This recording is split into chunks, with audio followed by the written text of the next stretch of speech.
came for this recording this time to try to show you guys what I'm doing. So I'm using the education license right now for Autodesk Fusion 360. And what I wanted to do is recreate a Stadia controller using a smaller size, something more compact, something that you can carry around with you. You know, you don't want a giant controller using with a 6-inch long phone. You want a controller comparable to the size of the phone that can also have a mounting bracket that holds the controller and the phone. Something smaller, compact, much like what you would have if you were playing with like a Game Boy or something of that size, but with the graphical power of a computer. So that was one of the things I set out to do. As some of you might know, I am an active player on the Stadia system. There's a lot of bad things been said about Stadia, but for what it's worth, uh, the Stadia ideal behind cloud gaming has a lot more to it than what people say. I definitely say, because it's free right now, definitely get a chance to get on there and make a free account, play it, play it on your Android phones with the Xbox or PlayStation controller. If you end up liking it, get the system on your TV and you'll see how smooth and easily integrated it is. You buy the game, you play the game. There's no downloading. You If you're playing on your TV and you're going on a road trip, it's just as easy as clicking on your phone, clicking on the game, click play on this screen, and now exactly where you went from the TV is now on your phone, and now you're mobile playing that same game. You get to your destination, grandma, grandpa's house, you got another Chromecast there, hot switch. Now you back on the TV. No progress lost, no time lost, easy transition. But that's for another day. Let's get back to the top of the hand. So what you guys are looking at is you're looking at this giant controller that I got here. And this is a compact version of the Stadia controller that's somewhat in prototype or something like that coming out there. So I'm still in the learning curve of getting down design aspects for Fusion 360. But as far as I've gotten, I'm excited for how far I've gotten into this controller design. I've only done top-down view right now. I do plan to do left, right, front, back, and a bottom view. The bottom view is not going to be as important because, you know, we all know what the base and backside of a controllers look like. There's nothing fancy to it. What I want to do with this controller, the Stadia didn't do, is Stadia went with the PlayStation design where you're stuck with a basic format battery system. No. Still early, apologize. No, no, no, no, no. I like to have the freedom and the ability to put batteries in because when you're on the move, you don't always have somewhere to plug your controller in. And sometimes you don't want to wait for a controller to charge when you're in the middle of playing. You just want to take 10 seconds to swap them batteries out and get back into the gameplay. It's also easier when you have rechargeable battery packs because you can hot swap between the rechargeable battery packs without having to buy batteries.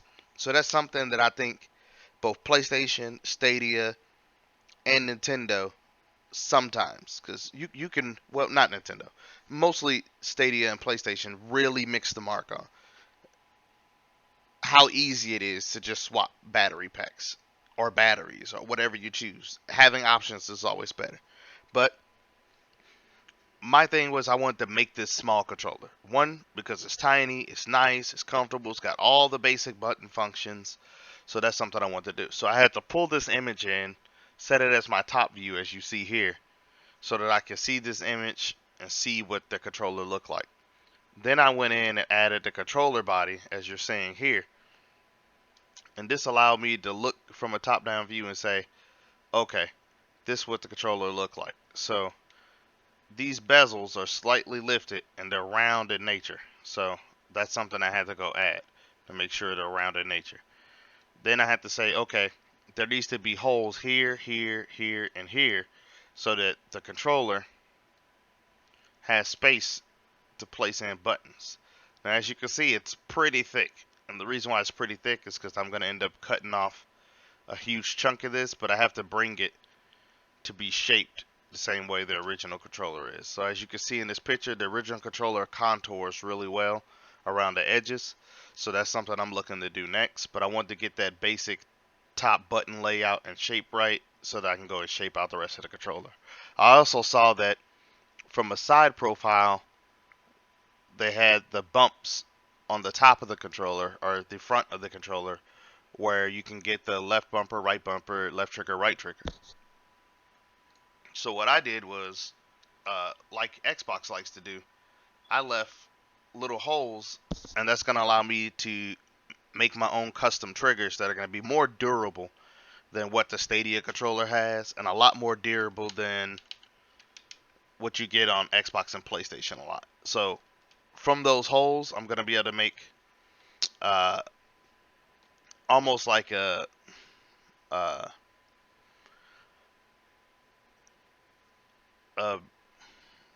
can't even find the words to say it, but it's going to have a very trapezoid-like shape coming out the controller. That way, when you reach for it, there'll be more controller around that upper face. That's this area here. You're going to be able to grab. The triggers are going to come down. The buttons are going to come up. So halfway through will be trigger, hang down. The other half will be button, come up. And there'll be more than enough space for both of those to move and still leave enough space that they don't bump into each other.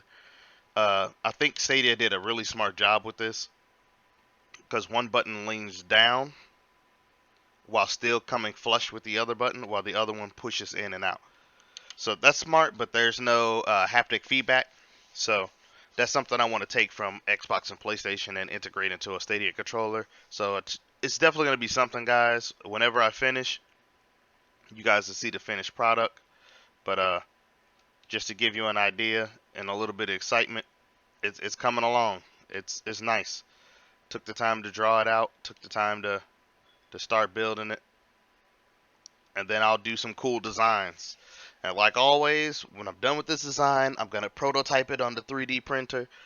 I'll probably make 2 or 3 different prototypes. Slight variations in functionality. As you see, this is a very quick job, so the buttons aren't exactly the same size. Blah, blah, blah. I can go back and fix any of that later. That's just more time invested. But I've invested probably about an hour so far just getting it right where it needs to be. With pictures, you know, it's always difficult because the analogs aren't centered like they should be. The buttons, it's kind of hard to tell what's shadowing and what's the actual outline of the button. So I have to go off what I can go off of, and I'm still learning a lot about Fusion 360. But I want to give you guys a clear picture of what exactly it is that I'm designing. And I wanted you all to see that the hype is coming. I started with this small compact Stadia controller because it's pretty easy and simple, and it's different. You know, people have done Xbox controllers.